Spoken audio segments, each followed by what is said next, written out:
It's a menacing sight. All the more so when you realise these vehicles don't have drivers. Autonomous trucks are the latest high-tech component of Australia's mining industry.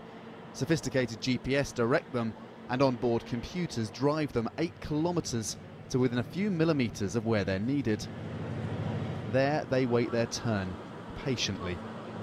They work 24 hours, they don't take breaks, and as they always drive at the most efficient speeds and don't rush corners, they hardly ever stop for maintenance.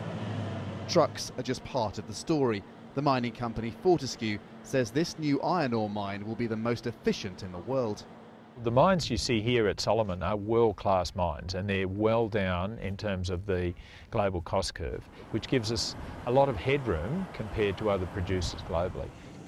From evocatively named mines, Firetail and Cloudbreak, the rocks are put on trains, carried to port, emptied, and then loaded onto ships to China. There, it's made into steel.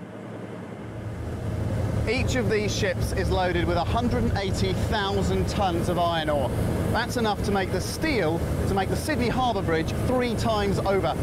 And one of these ships leaves every 12 hours from this company alone.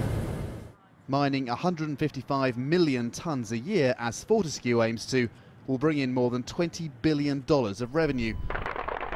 Rivals BHP Billiton and Rio Tinto mine even more. Mining money has made Australia rich, but it's had consequences. It's pushed up Australia's currency, making it hard for non-mining companies to export. Mining now accounts for 2/3 of all Australian exports. Service industries, manufactured goods and tourism have been priced out.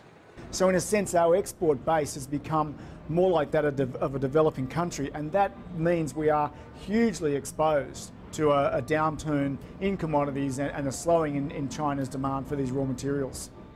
Could China slow? Australian steel has helped build cities like this one in Chengong, but these buildings are empty. In some areas, urban development has raced ahead of urban migration. Even without a Chinese slowdown, the investment phase of Australia's mining boom is tailing off. Jobs are going as automated production takes over from construction. Australia's boom times aren't over, but there's a bumpy road ahead. Andrew Thomas, Al Jazeera, in Australia's Pilbara.